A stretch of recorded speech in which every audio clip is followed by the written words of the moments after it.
Slot.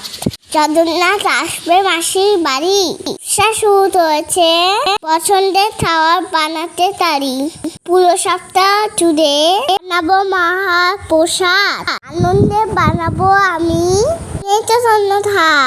আজ বানাবো গজা, খেতে কিন্তু ভারী মজা। ময়দাতে ঘি দিয়ে অল্প ময়ন দেবো, অতিরিক্ত জল দিয়ে এরপরে মেখে নেবো। ছোট ছোট লেচি করে আমি নেব, এক দিতে তেল মাখিয়ে আরেকটা দিয়ে দেবো।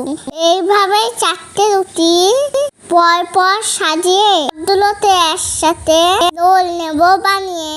এরপরে ছোট ছোট তোলে কেটে নেব। ডালটা আছে আমি 10 মিনিট ভেজে নেব। গজাগুলো তখন লাল লাল হবে, গরম গরম সেগুলোই চিনির রসে দেবে। জয় জগন্নাথ।